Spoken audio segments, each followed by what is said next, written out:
आइए जानते हैं आज के प्रमुख अंतर्राष्ट्रीय खबरों को। पहले एक नजर हेडलाइंस पर। ममता बोली सीएम पद से नहीं दूंगी इस्तीफा, भर पे भाजपा कार्यकर्ता। टीएमसी उम्मीदवार जहांगीर खान के दफ्तर में तोड़फोड़।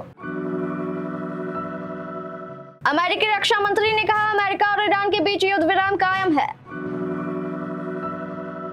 यूएई पर हुए हमलों को लेकर सऊदी अरब ने क्या कहा।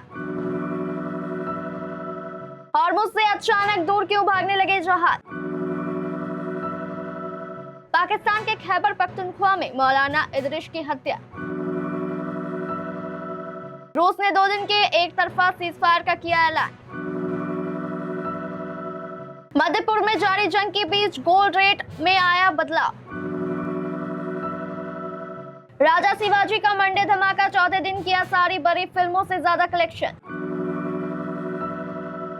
और ऋषभ पंत को तुरंत कप्तानी से हटाए, दिग्गजों ने एलएसजी को बताया मास्टर प्लान।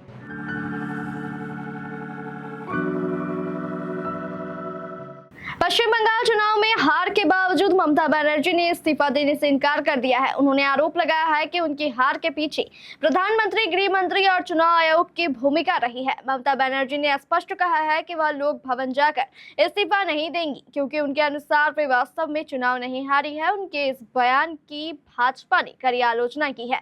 भाजपा नेता संबित पात्रा ने इसे चिंताजनक और हास्यास्पद बताया है। पश्चिम बंगाल में बीजेपी ने प्रचंड जीत हासिल की है। बीजेपी ने बंगाल में टीएमसी के 15 सालों का शासन खत्म कर दिया है और अब पहली बार वहां सरकार बनाने जा रही है। चुनावी नतीजे जारी होने के बाद अब दक्षिण 24 परगना जिले के फलता में भारी हंगामा देखने को मिला। मंगलवार तृणमूल कांग्रेस के कद्दावर नेता जहांगीर खान के एक पार्टी दफ्तर में तोड़फोड़ का मामला सामने आया है। आरोप है कि चुनाव परिणामों के बीच बीजेपी कार्यकर्ताओं और समर्थकों ने इस दफ्तर को निशाना बनाया। बता दें कि 4 मई को पश्चिम बंगाल के 294 में से 293 सीटों के नतीजे जारी किए गए। बाकी एक सीट फाल्ता की है, जिस पर 21 मई को दोबारा चुनाव होना है और इसके नतीजे 24 मई को सामने आएंगे। अमेरिकी रक्षा मंत्री पीट हेगसेथ ने कहा है कि अमेरिका और ईरान के बीच युद्ध विराम खत्म नहीं हुआ है। हेगसेथ से पूछा गया था कि क्या हॉर्मुज़ स्ट्रेट में अमेरिकी कार्रवाई से क्या ये मतलब निकाला जाना चाहिए कि युद्ध विराम खत्म हो गया है। इस पर उन्होंने कहा नहीं, युद्ध विराम अभी खत्म नहीं हुआ है, यह अलग और खास प्रोजेक्ट है। हेगसेथ ने ईरान से कहा कि वह अपने कदम सावधानी से उठाए ताकि हालात दोबारा युद्ध शुरू होने की सीमा को ना पार कर पाए। उन्होंने कहा कि फिलहाल युद्ध विराम कायम है। सऊदी अरब ने संयुक्त अरब अमीरात यानी यूएई पर ईरान की ओर से दागी गई मिसाइलों के बाद खाड़ी क्षेत्र में तनाव को लेकर चिंता जताई है। यूएई के रक्षा मंत्रालय ने दावा किया है कि 4 मई को उस पर ईरान की ओर से कई मिसाइलें दागी गई, जिन्हें उसके डिफेंस सिस्टम ने रोक लिया था। यूएई के इस दावे के बाद सऊदी अरब ने खाड़ी क्षेत्र में बढ़ते सैन्य तनाव पर चिंता जाहिर की है। सऊदी अरब के विदेश मंत्रालय ने कहा कि क्षेत्र में तनाव घटाया जाए और शांति के लिए पाकिस्तान की मध्यस्थता की कोशिश का समर्थन किया जाए ताकि इस क्षेत्र में तनाव और न बढ़े। हॉर्मुज़ स्ट्रेट पर ईरान अपना नियंत्रण बढ़ाने की कोशिश कर रहा है। इस बीच मंगलवार को दुबई के पास सैकड़ों जहाज एक जगह जमा होते नजर आए, क्योंकि जहाज बंद पड़े हॉर्मुज़ स्ट्रेट से दूर जा रहे हैं।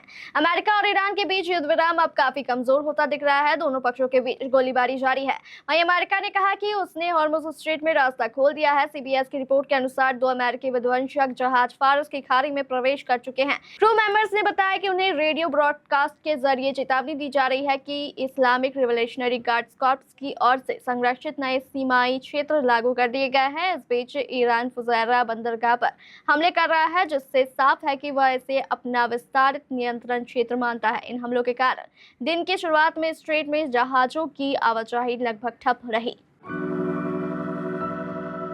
पाकिस्तान के खैबर पख्तूनख्वा प्रांत में मंगलवार को एक प्रमुख धार्मिक विद्वान शेख उल हदीस मौलाना मोहम्मद इदरिश की अज्ञात हमलावरों ने गोली मारकर हत्या कर दी। इस हमले में उनके 2 सुरक्षा गार्ड्स भी घायल हो गए। इस घटना के बाद इलाके में भारी विरोध प्रदर्शन शुरू हो गया है, जिससे पूरे क्षेत्र में अफरा तफरी मच गई। पेशावर पुलिस ने बताया है कि मंगलवार को खैबर पख्तूनख्वा प्रांत में अज्ञात बंदूकधारियों ने 4 सद्दा जिले के उस्मान जय इलाके में शेख उल हदीस मौलाना मोहम्मद इदरिश के वाहन पर घात लगाकर हमला कर दिया। इस हमले में उनकी मौत हो गई और उनके साथ चल रहे 2 सुरक्षा गार्ड भी घायल हो गए। पुलिस ने बताया कि मौलाना उस्मान जई स्थित दारुल उलूम में दर्श ए हदीस देने जा रहे थे, तभी अज्ञात हमलावरों ने उनकी गाड़ी पर फायरिंग कर दी। गोली लगने से वह गंभीर रूप से घायल हो गए और जिला मुख्यालय अस्पताल ले जाते वक्त रास्ते में ही उनकी मौत हो गई।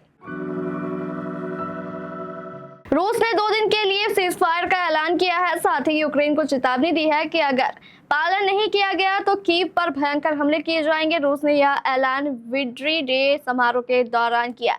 रूसी भाषा में जारी एक बयान में रूस के रक्षा मंत्रालय ने कहा कि राष्ट्रपति व्लादिमीर पुतिन 8-9 मई को सीज फायर घोषित किया है। यूक्रेन से इसके पालन की उम्मीद की है। रूस दूसरे विश्व युद्ध में नाजी जर्मनी पर मित्र देशों की जीत के रूप में 8-9 मई को विजय दिवस मनाता है। रूस में इस दिन राष्ट्रीय अवकाश होता है। इसमें पारंपरिक रूप से एक बड़ी सैन्य परेड होती है। हालांकि इस साल के समारोह में यूक्रेन के संभावित हमले का डर बना हुआ है। ऐसे में कोई परेड या सैन्य वाहन दिखाई नहीं देंगे।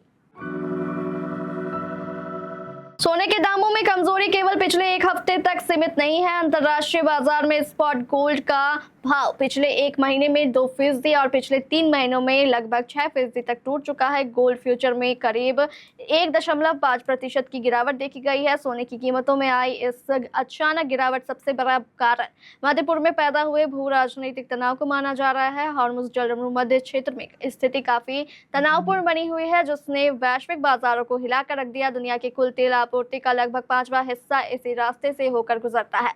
यदि इस समुद्री मार्ग में कोई भी बाधा आती है तो वैश्विक तेल आपूर्ति बुरी तरह प्रभावित हो सकती है, जिसका सीधा असर कच्चे तेल की कीमतों पर पड़ेगा।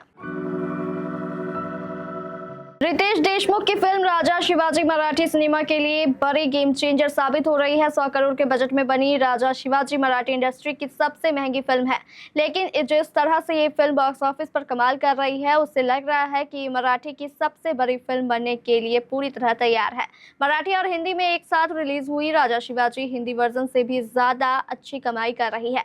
इस फिल्म ने वीकेंड में तो धमाका कर दिया, लेकिन सोमवार को तो इंडियन बॉक्स ऑफिस पर सबसे बड़ी फिल्म साबित हुई। रितेश देशमुख की फिल्म शुक्रवार को मराठी सिनेमा के इतिहास में सबसे बड़ी ओपनिंग के साथ थिएटर में पहुंची थी। 12.10 करोड़ नेट कलेक्शन के साथ राजा शिवाजी ने पहली बार अपनी इंडस्ट्री को डबल डिजिट में शुरुआत दिलाई। शनिवार रविवार को इसे अच्छी ग्रोथ मिली और फिल्म ने पहला वीकेंड 37 करोड़ कमाई के साथ खत्म किया। भारत के पूर्व क्रिकेटर रोहन गवास्कर और मनोज तिवारी ने कहा कि लखनऊ सुपर जॉयंट्स को साहसिक फैसला लेते हुए ऋषभ पंत को कप्तानी से हटा देना चाहिए। दोनों विशेषज्ञों का मानना है कि कप्तानी का दबाव पंत की बल्लेबाजी पर असर डाल रहा है। ये बयान तब सामने आया है जब सोमवार को लखनऊ की टीम मुंबई से हार गई। पंत की कप्तानी में लखनऊ ने 23 मैचों में सिर्फ 8 जीत हासिल की है और IPL 2026 के पॉइंट टेबल में सबसे नीचे है।